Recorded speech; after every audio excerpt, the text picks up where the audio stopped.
Voo 375. Embarque imediato.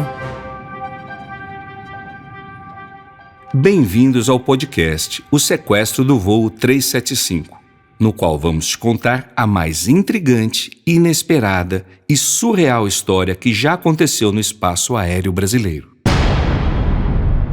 Contudo, o nosso propósito aqui é mais do que simplesmente contar fatos. Queremos esclarecer, questionar, ir mais a fundo nessa história. Para isso, escolhemos ouvir pesquisadores, especialistas e testemunhas oculares. Vamos juntos revisar detalhes, depoimentos que ora se confirmam, ora se contradizem. Afinal, qual das versões que já ouvimos ao longo dos últimos 35 anos é a mais real, mais verdadeira? Realmente, essa é uma boa pergunta. Vamos ao fato. Era manhã do dia 29 de setembro de 1988, quando Raimundo Nonato Alves da Conceição sequestrou um Boeing 737-300 da VASP com 105 pessoas a bordo e matou o copiloto da aeronave. O motivo? Mataram o então presidente José Sarney. Como? Jogando o avião sobre o Palácio do Planalto.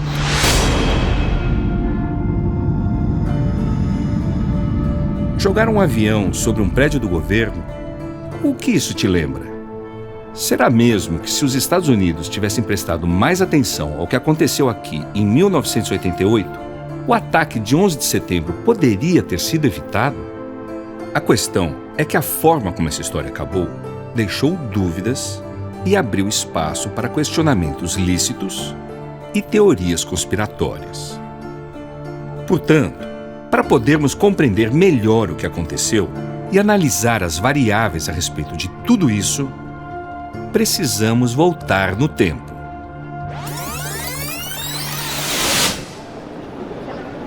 Senhoras e senhores, sejam bem-vindos a bordo de uma história real, dramática e eletrizante. A década de 80 foi marcada política e economicamente pelo processo de redemocratização no Brasil. Em 1985, após a campanha das diretas já, veio a histórica eleição de Tancredo Neves, seguida pela reviravolta do seu falecimento e que levou José Sarney a assumir a presidência em um delicado cenário político. Estávamos no primeiro governo civil após 21 anos de governo militar. Pois é, e todo aquele movimento de clima de esperança e mudança, 3 anos depois, transformou-se em uma das mais graves crises econômicas que o Brasil já enfrentou. Quem vai nos ajudar a entender como era viver no Brasil daquela época é o Constâncio. Constâncio Viana Coutinho, jornalista, pesquisador e o maior especialista quando o assunto é o voo 375. Ninguém melhor que ele, que em 88 trabalhava como diretor de imagens da TV Bandeirantes em Brasília, cobrindo o dia a dia da população, para nos contar como a crise afetava o bolso do trabalhador. Fala, Constâncio. E era uma coisa alucinante. Então, a inflação realmente era muito alta, as pessoas estavam desesperadas, não tinha mais emprego. Um empresário, ele tinha que pagar um salário para um funcionário hoje, amanhã ele tinha que pagar 3 vezes esse salário, sendo que a renda dele não aumentava com vendas, porque quem não tinha dinheiro para comprar não tinha como. Não tinha salário, não tinha como comprar. Então, assim, era uma crise muito, muito grande mesmo. Eu trabalhava em um canal de televisão e a gente cobria diariamente esses planos, essas tentativas, esses plano cruzado novo. Então, assim, o Brasil passou por 12 mudanças de moeda até chegar ao real. Mas naquele período, o Sarney tinha tentado 4 planos diferentes. E a inflação era assustadora, assim, era 400%, 500% ao ano. Eu lembro de pegar um contra-cheque que eu recebi alguns milhões em dinheiros, que agora eu não vou exatamente saber qual era. No mês seguinte, eu já recebia 3 vezes esses milhões. Então, assim, era um dinheiro que não tinha valor nenhum. É importante ter em mente que Tancredo e Sarney foram eleitos indiretamente por um colégio eleitoral. Eles deveriam tomar posse em março de 85. Mas Tancredo Neves adoeceu de forma muito rápida, falecendo pouco antes do dia em que ele assumiria o cargo. Assim, Sarney assumiu a presidência da República. Eram eleições indiretas. Ele realmente poderia assumir o cargo? Por mais que já tivesse acabado o governo, a ditadura, vamos dizer assim, o governo militar, o Sarney ainda pisava em ovos, né? Porque ele assumiu numa situação que ele nem poderia ter assumido. Ele não foi eleito. Quem foi eleito foi o Tancredo por voto indireto do Congresso. Ou seja, se os militares falassem assim, olha, não está valendo nada disso, tira ele daí e vamos começar de novo, poderia ter acontecido. Então ele ainda pisava em ovos. José Sarney, que hoje tem mais de 90 anos, foi deputado, governador do Maranhão e também senador. No jogo político nacional da década de 80, vale citar que a relação dele com o PMDB só começou em 1984, quando ele rompeu com o PDS, partido no qual era presidente da legenda até então, para concorrer à presidência da República na eleição de 1985 como vice de Tancredo Neves. 3 anos depois, em 1988, apesar de ter restabelecido o acesso da população ao voto direto, José Sarney entrava na reta final de seu governo em meio a acusações de corrupção, superfaturamento, irregularidades em concorrências públicas, além de favorecimento político nas concessões públicas de emissoras de rádio e TV. No campo econômico, seu governo acumulava fracassos. Foi Sarney quem implementou os planos Cruzado 1 e 2, o Plano Bresser e o Plano Verão. 4 tentativas frustradas de combate à hiperinflação, nos levando a uma recessão complexa que afetava diretamente o bolso de todos os brasileiros. Ou seja, havia muita instabilidade política e econômica. O país fervia. Agora, me veio uma dúvida. Antes de 1988, já tinham ocorrido outros sequestros de aeronaves? Vários. No Brasil, na época, vários sequestros de aeronave, mas nenhum deles por questões de dinheiro. Era tudo questões políticas. O povo queria fugir do Brasil, sequestrava o avião para ir para Cuba, né? E o próprio governo militar, na época, já orientava as companhias aéreas, mesmo que o voo fosse o menor possível, que deixasse o tanque ao máximo para que eles pudessem levar essas pessoas para Cuba. Eles queriam realmente se livrar. Então, vários sequestros aconteceram, mas nunca com vítima. Geralmente era o cara armado, 5, 6, 7 pessoas dentro do avião, 8, 10, mas que obrigava o piloto a ir para Cuba, e pousava em Cuba, eles desciam, o avião vinha embora. Acabou o sequestro. Basicamente era isso, era um sequestro político.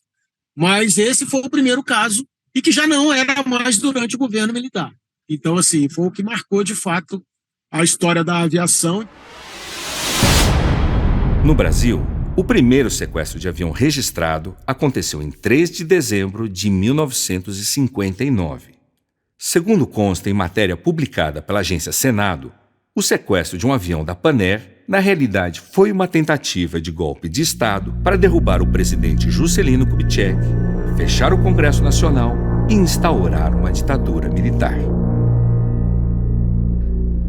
Os sequestradores eram parte de um comando revolucionário formado essencialmente por oficiais da aeronáutica e do exército, e terminou mal para os dissidentes. Entretanto, um fato como esse era algo extraordinário. Para um comparativo direto, sabe-se, por exemplo, que até 1961, nenhuma aeronave havia sido sequestrada nos Estados Unidos. Antes disso, se tem relatos de incidentes relacionados à União Soviética e algumas mirabolantes fugas de Cuba pós-Fidel, normalmente com destino à Flórida. Conta-se, inclusive, que quando o primeiro sequestro de uma aeronave aconteceu nos Estados Unidos, o destino era Cuba. E algo do tipo era tão fora de questão que tal crime sequer era previsto em lei. Nesse primeiro episódio americano, um eletricista embarcou em uma aeronave com uma faca de cozinha, anunciou o sequestro, o piloto achou por bem obedecê-lo e seguir para Cuba. O avião pousou, todos almoçaram e em seguida foram liberados. Pelo que se sabe, o FBI acreditou que o sequestrador, Antúlio Ortiz, era um louco, fã de Fidel e que provavelmente algo assim não se repetiria. Contudo, houve de fato um período de alta incidência de sequestros de aeronaves no mundo. De 1961 a 1972, 159 aviões foram sequestrados só nos Estados Unidos. Em 1972, mais de 3 por mês.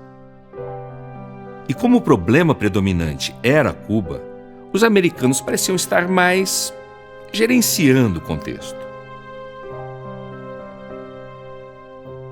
Na mesma época, por aqui, em 1970, 4 jovens armados com 2 revólveres e uma pistola, com idades entre 19 e 24 anos, todos integrantes da Ação Libertadora Nacional, que era um grupo de combate armado para enfrentar o governo militar, sequestraram um avião Caravelle que decolou do Galeão, no Rio, com destino a Buenos Aires. Obrigaram o piloto a voltar, pousar e tinham como objetivo negociar a troca de passageiros por presos políticos. Em uma ação coordenada pela Força Aérea, os pneus da aeronave foram metralhados. Jogaram fumaça química sobre o avião, depois lama para cegar a visão de quem estava dentro do avião, invadiram a aeronave e prenderam todos. Interessante pensar que um episódio como esse, em 1970, 18 anos antes do voo 375, não tenha ligado o alerta de segurança quanto à verificação de embarque de passageiros armados. Compreender esse cenário é fundamental para falarmos sobre o que vem a seguir. Quem era o sequestrador Raimundo Nonato Alves da Conceição? Então, o que se sabia do Raimundo Nonato na época, inclusive através das próprias pesquisas da época, das revistas, dos jornais, e foi onde eu cheguei, porque quando eu tentei localizar, já em 2012, 2013, a família, já não conseguia localizar mais ninguém. Eu cheguei a ter uma pessoa em São Luís, nos cartórios, procurando por ele. Mas o que se sabe é que ele era filho de um garimpeiro, né, um minerador, e que o pai não gostava muito dele. Ele já tinha sido envolvido na época com um processo por conta do roubo de um jipe, né, na cidade lá do Maranhão, e ele não tinha uma índole muito boa. Então era o que se fazia. E o pai dizia que ele não ia ser ninguém na vida. E talvez por isso ele tenha tomado essa decisão de ficar famoso de alguma forma, livrando o país de um problema que ele julgava ser um problema para a nação. Eu fiquei aqui pensando, será que Raimundo Nonato sabia de histórias como a do italiano Raffaele Minichello? Raffaele era um imigrante italiano que serviu no Vietnã e que depois de retornar para os Estados Unidos resolveu sequestrar um avião para voltar para a Itália. Era 1969 e quando ele chegou lá, a opinião pública estava tão favorável a ele que até o Carlo Ponti, cineasta que fez filmes como Doutor Zhivago, queria fazer um filme sobre a vida dele. O cara virou uma celebridade. E tem também aquele outro americano, Roger Holder, esse já em 1972. Ele e a namorada Cat Kerkle sequestraram uma aeronave, foram parar na Argélia e depois também viraram celebridades na Europa. Mas caras como esses queriam holofotes. Ameaçavam os pilotos, ninguém reagia e tudo terminava bem. Considerando o cenário político e econômico da época, teria Raimundo Nonato pensado que poderia, de alguma forma, transformar-se em algum tipo de herói da pátria? Ou havia algo mais pessoal que pudesse ter gerado essa revolta especificamente contra Sarney? A outra coisa que eu descobri na época, analisando alguns documentos, algumas reportagens, é que ele tinha outra revolta com o Sarney, porque parece que o pai dele tinha perdido umas terras do Maranhão por culpa do Sarney, por culpa do governo que tinha tomado as terras do pai dele. Então essa era uma das revoltas que ele tinha, entendeu? Mas assim, fora isso, poucas coisas se sabia dele.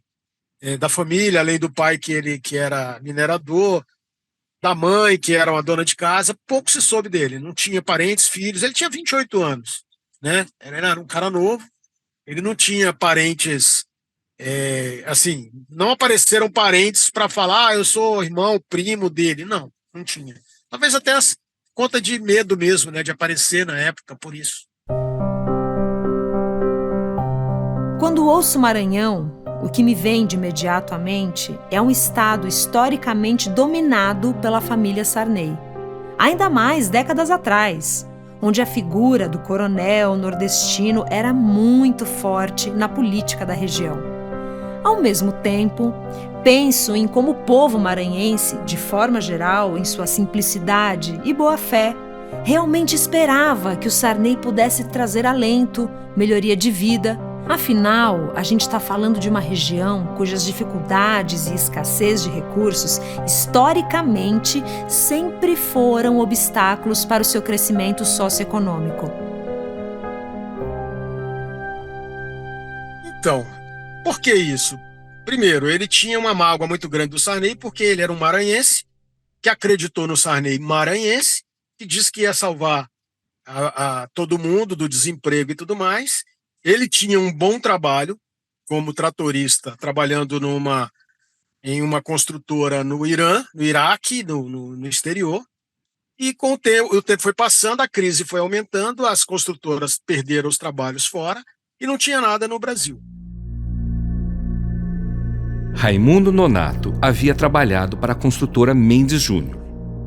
À época, matérias publicadas alegaram que esse não era um emprego fixo.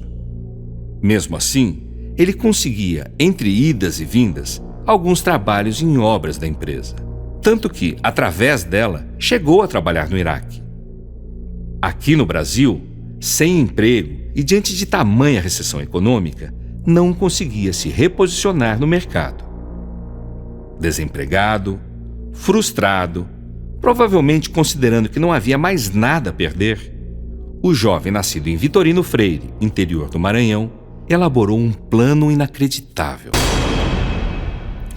Bom, sabemos que de fato havia uma decepção pessoal do sequestrador para com Sarney, ok.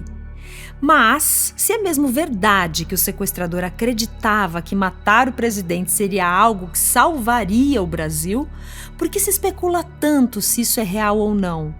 Como surgem as teorias conspiratórias? Não era tão simples. E a mídia também não estava tão... já não tinha se normalizado a democracia plena. As pessoas ainda tinham receio de divulgar certas coisas que envolviam operações militares, por exemplo, como houve, né? A Força Aérea estava envolvida, a Força Aérea chegou a cogitar a possibilidade de abater o Boeing se ele viesse para Brasília. Isso era uma norma legal, assim, o cara não poderia sobrevoar Brasília em direção ao Palácio do Planalto. Se isso acontecesse, o piloto do caça teria abatido o Boeing, teria derrubado. Então, assim, para falar disso abertamente era meio complicado. Então, ficou mais a cargo das revistas da época. Veja, a Manchete, essas revistas, jornais, né? O próprio Globo, eles fizeram algumas coisas assim. Então, assim, isso durou mais uma semana, com algumas notícias falando sobre o caso, quem era o Raimundo Nonato, por que ele fez, e falando do mistério da morte dele, que não tinha sido identificada a morte real, assim. Teve o Badam Palhares, que era um dos legistas, depois ficou conhecido no caso do Collor, né, mais para frente, do irmão do Pedro Collor e do PC Farias, no caso. É por isso que até hoje há quem jure que esse sequestro tenha feito parte de uma grande conspiração. Até porque tem mais detalhes nesses bastidores, tanto de captura quanto pós-operatórios, que são bem capciosos. Algumas teorias fazem a gente repensar muito a respeito desse caso. Por isso, ao longo dos episódios, à medida que formos conhecendo mais detalhes sobre o caso e seus personagens, a gente vai ter mais condições de avaliar uma a uma dessas teorias, considerando que temos uma morte realmente muito suspeita. Fato claro. E é claro, o cara, um maranhense, um simples, um tratorista, que tem pouco dinheiro, que já estava com quase sem dinheiro, gastar o último centavo dele para comprar uma arma, aí comprar, claro que uma arma clandestina, ele não comprou nenhuma arma legal, comprar arma, munição e comprar uma passagem aérea para poder jogar o avião no Palácio Planalto e matar o Sarney é uma coisa meio louca, né? Agora que sabemos um pouco mais sobre o contexto da época e sobre o sequestrador, é importante falarmos sobre o piloto do avião. Quem pilotava o voo 375 era o comandante Fernando Murilo de Lima e Silva. Falecido em 2020, aos 76 anos, ele era um sujeito leve, brincalhão e tranquilo. Começou sua trajetória na Academia da Força Aérea aos 18 anos, onde concluiu seu curso. Mas com a demanda crescente da aviação comercial, logo foi chamado para pilotar para uma empresa de táxi aéreo. Na VASP, trabalhou por 25 anos em rotas nacionais e internacionais. À época do sequestro, aos 44 anos de idade, já acumulava mais de 20 anos de experiência aérea. Ao longo deste podcast, teremos também a chance de ouvir esta história contada pelo próprio comandante Murilo, através de uma entrevista gravada em 2013, que faz parte do acervo de Constâncio Viana. Neste primeiro episódio, o conheceremos a partir do olhar de seu filho, Fernando Lima. É dele a voz que ouviremos a seguir. Ele sempre foi um cara muito simples, tá? Ele veio, de uma família do pai trabalhador, a mãe dona de casa. Ele nasceu e foi criado a infância em Guadalupe, no Rio de Janeiro, certo? Ele sempre teve a ambição em ser piloto. Ele lutou muito para ser piloto. Ele estudou, teve dificuldades financeiras para fazer provas. Enfim, ele conseguiu passar para a Força Aérea Brasileira através da EPICAR, né? Ele teve essa formação militar, ele seguiu para cadetes do ar, enfim. E após esse término, ele teve que pagar as horas de voo, né, para tirar o piloto privado. E ele voava entregando jornal em Mato Grosso do Sul. Aí, quer dizer, o avião suportava 1 tonelada, ele decolava com 1,5 toneladas.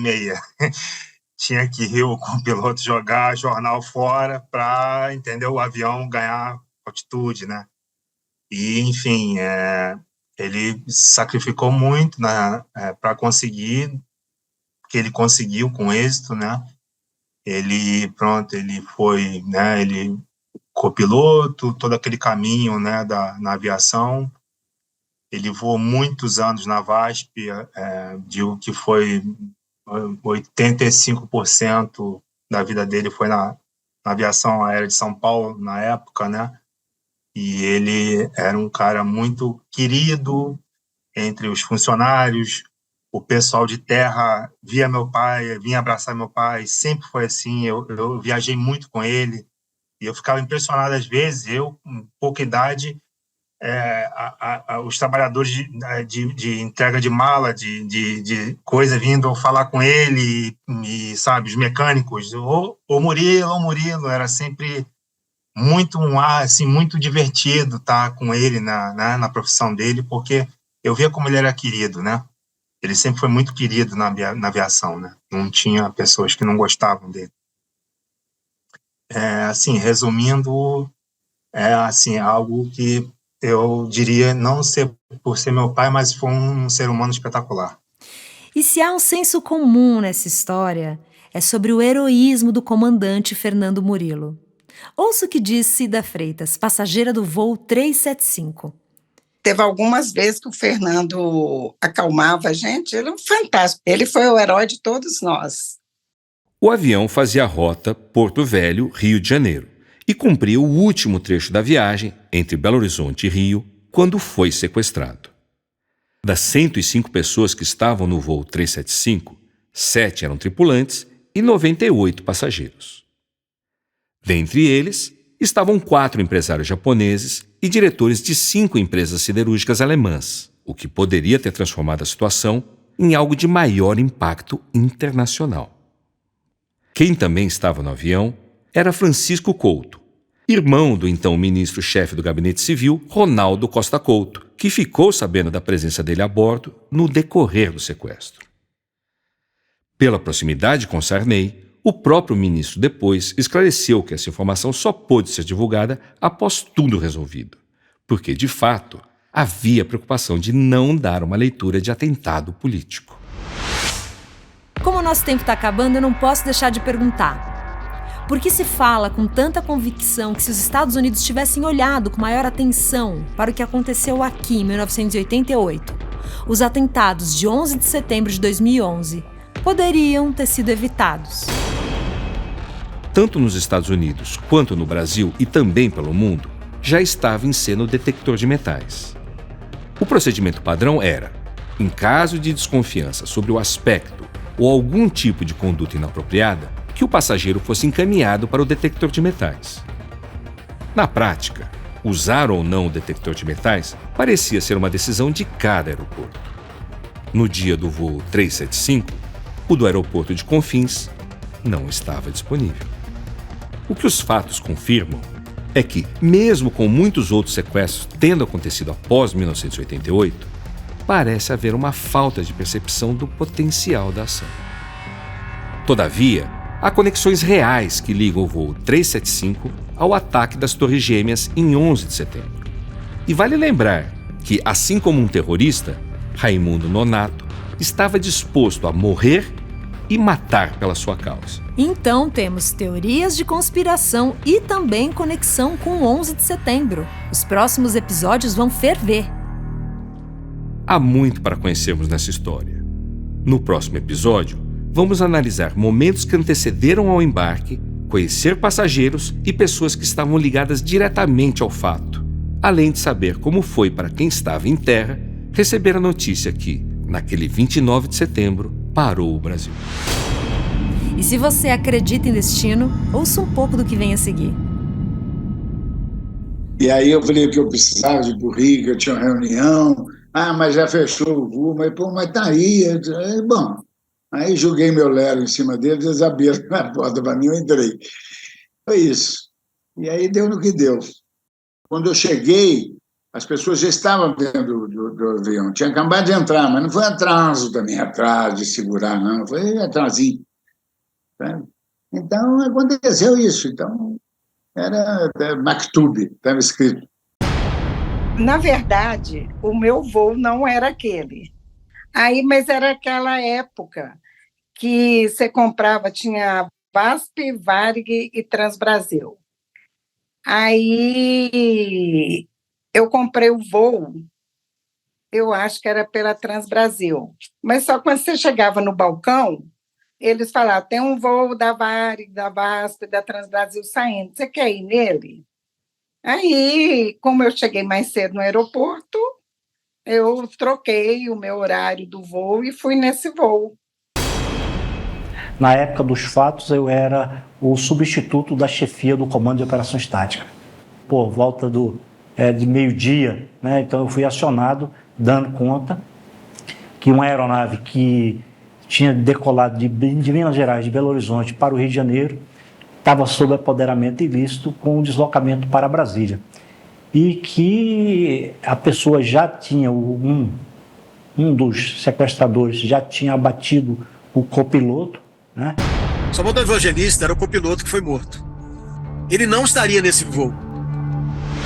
Prepare-se para o segundo episódio do sequestro do voo 375, o início. Na próxima quinta-feira, dia 5 de outubro. Não perca. Até lá. O Sequestro do Voo 375 é um podcast original produzido pela WN Produções. Eu sou a Lisandra Cortez e, assim como você, eu quero saber tudo sobre essa história. Por isso pergunto, tiro dúvidas e agito esse podcast. A narração fica por conta de Mário Souza Lima. O roteiro é de Zahi El-Malek, que também faz a produção, as entrevistas e pesquisa para cada episódio. Para conferirmos todas as informações, contamos com a consultoria do jornalista e pesquisador Constâncio Viana Coutinho. Esse projeto foi desenvolvido não apenas para relembrar e esclarecer os fatos ocorridos naquele fatídico 29 de setembro de 1988, quando o voo 375 foi sequestrado, mas também para honrar a trajetória do comandante Fernando Murilo e a memória do copiloto Salvador Evangelista. Nesse podcast, utilizamos áudios de entrevistas gravadas com passageiros, familiares, autoridades e pessoas envolvidas diretamente com o fato. Também contamos com gravações que fazem parte do acervo de mais de 15 anos de pesquisas de Constâncio Viana Coutinho, o maior especialista sobre o tema. As gravações e transcrições das entrevistas foram feitas por Renan Gonçalves e Renata Generoso. A montagem, edição, pós-produção e mixagem é da WN Produções. A direção geral é de Walter Neto, que também assina a trilha original desse podcast. Obrigada pela companhia e até o próximo episódio.